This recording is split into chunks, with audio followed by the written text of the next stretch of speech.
नमस्कार, आप सभी का हमारे YouTube चैनल पर स्वागत है। साथियों, यह हमारा वीडियो एकादशी से रिलेटेड है। पौष शुक्ल पक्ष की एकादशी, पौष पुत्रदा एकादशी। ये पुत्रदा एकादशी नाम से ही पता चलता है कि यह पुत्र से रिलेटेड है। चाहे जिस जातक को पुत्र की प्राप्ति ना हो, वो इस एकादशी को कर सकते हैं, अथवा जिनको पुत्र से संबंधित कोई समस्या है तो उसके निदान के लिए भी पुत्रदा एकादशी का व्रत कर सकते हैं। आप एकादशी के माध्यम से भगवान को प्रसन्न करेंगे और फिर उनके द्वारा जो आपको आशीर्वाद मिलेगा वो आप पे लागू होगा। तो पौष पुत्रदा एकादशी जनवरी माह में है, जनवरी 2024 में 21 जनवरी को, दिन रविवार। तो जो लोग एकादशी व्रत करते हैं वो जानते हैं कि एकादशी का व्रत का जो नियम है वह एकादशी के व्रत के एक दिन पूर्व से ही शुरू हो जाता है, अर्थात दसवीं तिथि से शुरू हो जाता है। दसवीं तिथि से पूर्ण ब्रह्मचर्या का पालन करते हुए एकादशी व्रत का पालन करना चाहिए। दशमी के दिन सुबह प्रातःकाल दैनिक कर्म से निवृत्त होकर के पवित्र तीर्थ आदि में स्नान करना चाहिए, अन्यथा आप घर पर भी कर सकते हैं। और शुद्ध सात्विक भोजन दोपहर में एक समय करना चाहिए। उसके बाद रात में शयन से पूर्व व्रत का संकल्प लेना चाहिए। भगवान से प्रार्थना करना चाहिए कि हे प्रभु, मैं कल की एकादशी, अर्थात आपको पता है कि पुत्रदा एकादशी है तो आप इस तरह से भी बोल सकते हैं कि पुत्रदा एकादशी का व्रत करूँगा, अतः आप मेरे और मेरे इस व्रत संकल्प की रक्षा कीजिए। इस प्रकार कह के आपको सो जाना है। फिर एकादशी वाले दिन सुबह प्रातःकाल ब्रह्म मुहूर्त में उठिए, यानी कि सूर्योदय से पहले दैनिक कर्म से निवृत्त होकर के स्नान कीजिए। फिर भगवान का पूजन कीजिए। पूजन में विशेष रूप से तुलसी दल का प्रयोग करना है। तुलसी मंजरी बहुत अच्छी बात, पीला पुष्प, भगवान विष्णु पे तिल अर्पण कीजिए, घी का दीपक दान कीजिए, धूप दिखाइए, नैवेद्य अर्पण कीजिए। आप ऋतु फल या जो भी मीठा, गुड़ भी सही, जो भी उचित हो वो आप नैवेद्य अर्पण करें। ध्यान दें कि पौष माह में एकादशी में भगवान नारायण स्वरूप की पूजन करने का विधान है। तो ओम नमो नारायणाय अथवा ओम नमो भगवते वासुदेवाय का जप कीजिए यथासंभव, और मन ही मन पूरे दिन व्रत के दौरान आप इसका जप करेंगे, बहुत अच्छी बात। फिर आप एकादशी व्रत की कथा सुनिए। मैं इस वीडियो में एकादशी की कथा भी वीडियो के एंड में सुनाऊंगा आप सभी को। फिर इस तरह से आप संध्या काल में कथा सुनिए, और रात्रि जागरण कर सके तो अच्छी बात, नहीं कर सकते तो थोड़ा देर भजन कीर्तन कीजिए, भगवान का स्मरण कीजिए, उनका चिंतन कीजिए हृदय में।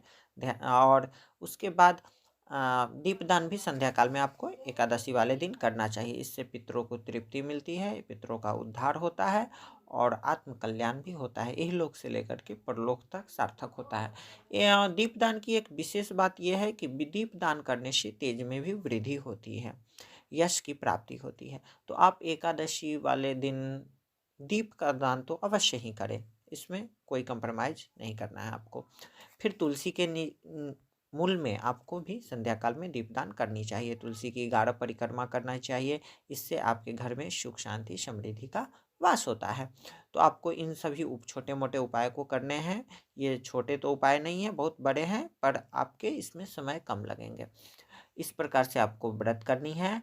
और द्वादशी के दिन सुबह प्रातःकाल दैनिक कर्म से निवृत्त होकर के स्नान करके फिर से भगवान का पूजन कर लीजिए। पूजन के बाद आप ब्राह्मण भोजन कराइए। संभव नहीं है तो ब्राह्मणों के निमित्त आप सूखे अनाज, यानी कि सीधा रूप में आपको निकालना चाहिए। एक ब्राह्मण के भोजन के समान अन्न का दान करें, दक्षिणा के साथ करें, और फिर भगवान से प्रार्थना करें कि हे प्रभु, मैं इस प्रकार ही मेरे लिए संभव है, मैं इसी तरह से आपका व्रत आपकी प्रसन्नता के लिए पूर्ण कर रहा हूँ। आप मुझे इसमें पूर्णता दीजिए, और व्रत के दौरान कोई अपराध हुई हो तो उसको क्षमा कीजिए और इसका मुझे फल दीजिए।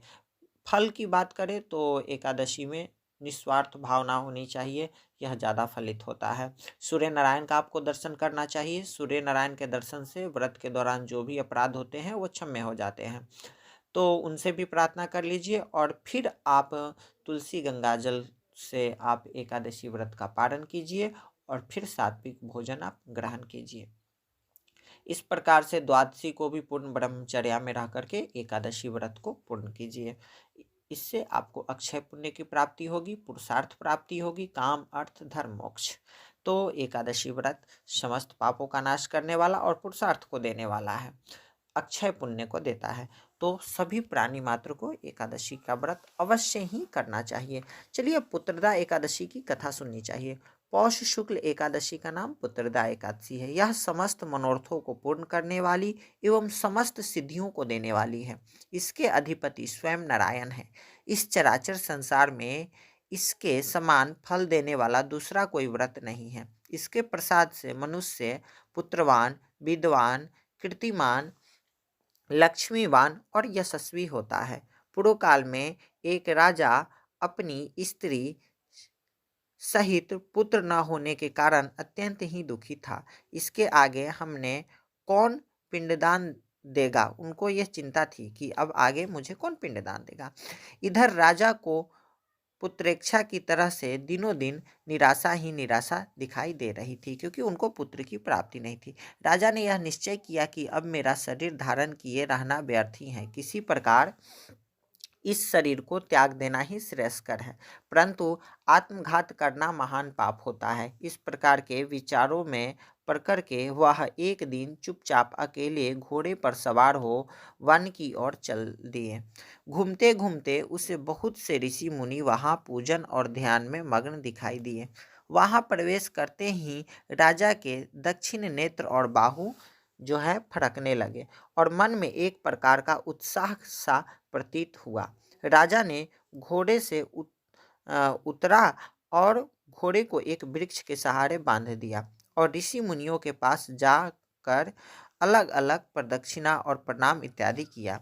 राजा का सुंदर वेश और सुंदर स्वभाव देख करके एक ऋषि ने कहा, क्या इच्छा है। ऋषि की ऐसी वाणी सुन राजा ने कहा, भगवान आप लोग कौन हैं, यहाँ पर क्यों आए हैं और क्या कर रहे हैं। एक महर्षि बोले, राजन हम लोग विश्वदेव हैं और पौष शुक्ल पुत्रदा एकादशी का व्रत करने के लिए हम लोग यहाँ आए हैं, इसलिए हम इस सरोवर में स्नान करने आए हैं। राजा बोला, भगवान मैं भी एक निसंतान और अभागा मनुष्य हूँ और पुत्र की इच्छा रखता हूँ। यदि आप लोग मुझे किसी भी प्रकार की कोई पुत्र दे दे तो मैं अपने को धन्य मान करके जन्म जन्म के लिए आपका ऋणी हो जाऊंगा। ऋषियों ने कहा, राजन आज पुत्रदा एकादशी है। इसका व्रत अत्यंत उत्तम और निसंदेह ही पुत्र देने वाला है। आप नियम पूर्वक एकादशी के व्रत को धारण कीजिए। ऋषियों की ऐसी वाणी सुन राजा अत्यंत प्रसन्न हुआ और उनके बताए हुए विधि विधान से एकादशी का व्रत कर द्वादशी को पारण कर ऋषियों से विदा हो अपने भवन को आया। परमात्मा के अनुग्रह एवं एकादशी के पुण्य और प्रताप से तथा ऋषियों के आशीर्वाद से राजा की रानी ने गर्भ धारण किया और यथा समय सुंदर, स्वरूपवान, तेजवान और भाग्यवान पुत्र उत्पन्न किया। इस एकादशी का व्रत जो लोग करते हैं उनको अवश्य ही पुत्र की प्राप्ति होती है और वे इस लोक में नाना प्रकार के सुखों को भोग करके अंतकाल में परमपद को प्राप्त करते हैं। जो लोग इसकी कथा को कहते एवं भक्तिपूर्वक सुनते हैं उनको सहस्त्रों अश्वमेघ यज्ञ करने का फल प्राप्त होता है। सबसे बड़ी बात, इस एकादशी व्रत की कथा सुनने से या दूसरे को सुनाने से सहस्त्र यानी कि 1000 अश्वमेघ यज्ञ का फल प्राप्त होता है। यह बहुत बड़ी बात है अपने आप में। आप लोग इस एकादशी व्रत की कथा खुद सुनिए और अपने मित्रों में, सहयोगियों में, रिश्तेदारों में इसको शेयर कीजिए ताकि वो भी सुने और आप पुण्य की भागी बन सके। इसी आशा के साथ इजाज़त चाहूँगा, फिर नए जानकारी के साथ लौटूंगा। तब तक के लिए इतना ही। नमस्कार। राधे राधे।